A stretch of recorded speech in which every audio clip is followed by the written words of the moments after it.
अस्सलाम वालेकुम नाजरीन, वेलकम टू MA न्यूज़। अस्सलाम वालेकुम रहमतुल्लाहि वबरकातुहू।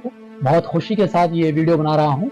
अल्हम्दुलिल्लाह HYC को लेकर काफ़ी लोगों में एक बेचैनी थी कि आने वाले इंतखाबात में HYC क्या करेगा। अल्हम्दुलिल्लाह HYC उन मजबूरों को, उन बेबसों को, उन बेसहारा लोगों के लिए अल्हम्दुलिल्लाह हम तैयारी कर चुके हैं।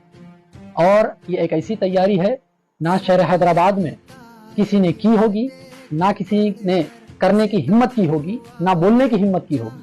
अल्हम्दुलिल्लाह हम लोगों ने एक ऐसी तैयारी की है कि जो नामपल्ली है, नामपल्ली से इसकी शुरुआत होगी और इंशाअल्लाह अगर अल्लाह यहाँ पर अगर हमको कामयाबी देता है तो हम शहर हैदराबाद नहीं बल्कि रियासत तेलंगाना के कोने कोने तक हम पहुँचेंगे।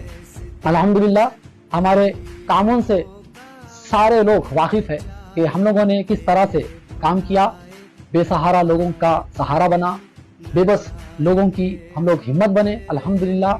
और आने वाले इंतखाबात में मैं ना जज्बाती तकरीर करूँगा, ना मैं चीखूँगा, ना मैं पुकारूँगा, ना मैं जहर उगलूँगा, ना मैं नफरत फैलाऊँगा। और सिर्फ मैं अगर बात करूँगा तो उन बेबस, मजबूर, बेसहारा, यतीम और बेवा की बात करूँगा, उनके तरक्की की बात करूँगा। आप लोग सब जानते हैं कि मुझ पर जो जुल्म हुआ, मैं वो जुल्म के बाद में भी उन बेबस और मजबूर बेसहारा लोगों का सहारा बना, उनकी खिदमत में मैं आज तक खड़ा रहा। मैं किसी के सामने नहीं झुका। मैं वादा करता हूं कि नामपल्ली की आवाम को भी झुकने नहीं दूंगा इंशाअल्लाह। ये आंखें बहुत तकलीफें देखी, ये आंखें बहुत परेशानियां देखी। एक हाल ही में एक वाकया सुनाता हूं, एक छोटा सा वाकया जो मैंने देखा। मैंने एक जवान लड़के के सामने एक वालिद को तड़पते हुए, मरते हुए देखा, एक वालदा को तड़पते हुए देखा और वालिदैन के सामने औलाद को तड़पते हुए देखा। बहुत ऐसे दर्द भरे जो है किस्से हैं जो मैंने देखा और उन लोगों की तकलीफ को मैंने महसूस किया। एक वाकया है पैरामाउंट का, टोली चौकी का, जहां पर वालदा वालिद अपने मासूम को लेकर बहुत ही फिक्रमंद थे और वो मासूम की उम्र महज 6 महीने थी। और वो 6 महीने का मासूम जिसकी मोशन की जगह बंद थी और वो इलाज के लिए तकरीबन 4 लाख रुपए की जरूरत थी और वो 4 लाख रुपए की जरूरत वो वालिदैन पूरी नहीं कर सकते थे, क्योंकि वालिद का डेली जाकर कमाना और घर को चलाना ये उनका कारोबार था। कहीं पर भी अगर कुछ उनको कारोबार मिल जाता है, लेबर का काम, फर्ज के तौर पे 500-600 उनको मिल जाते थे, मगर वो पैसे उन जमा नहीं कर सकते थे। बस एक ही चीज वो कर सकते थे, बस वो मासूम की मौत का इंतजार कर सकते थे और वो वालिदैन वही कर रहे थे।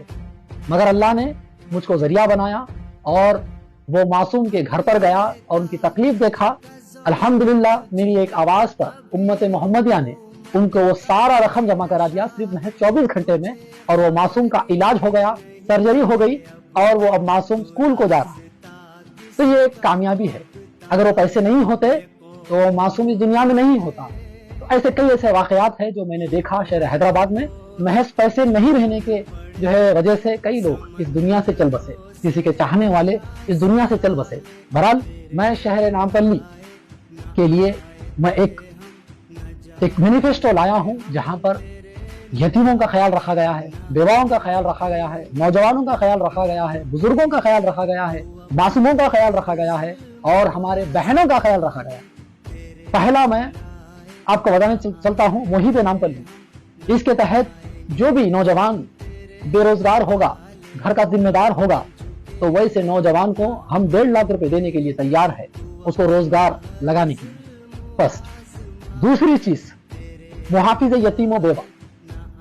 जो यतीम होगा या बेवा होगी, अगर घर में छोटे बच्चे हैं और वालदा अगर जिम्मेदार है तो उस जैसे बेवा को हम 2 लाख रुपए देंगे वो बेवा को। अगर बच्चे बड़े हैं, वालदा अगर बुजुर्ग है, अगर घर का जिम्मेदार एक है तो वो यतीम को 2 लाख रुपए देंगे इंशाअल्लाह कारोबार करने के लिए। और हमने देखा कि कई लोग कर्ज लेकर अपने लड़कियों की शादी करते हैं और वो जब शादी हो जाती है तो कर्ज चुकाने में उनकी जिंदगी चले जाती है। तो वैसे वालिदैन को मैं एक हिम्मत दे रहा हूं, वो कर्ज चुकाने का वादा कर रहा हूं। अगर आप लोग अपनी बेटी का कर्जा लिए है या बेटी की पढ़ाई के लिए कर्जा लिए है या बेटी के इलाज के लिए कर्जा लिए है, अगर वैसा कुछ आपके पास अगर कर्जे का अगर कुछ सबूत है तो हम वो कर्जा 2 लाख तक हम चुकाने के लिए हम तैयार हैं। वो कर्जा आपका हम चुका देंगे। फोर्थ, मुहाफिज मौजन और इमाम। मौजन और इमाम के जो भी लड़के लड़कियां रहेंगे उनको पढ़ाई के लिए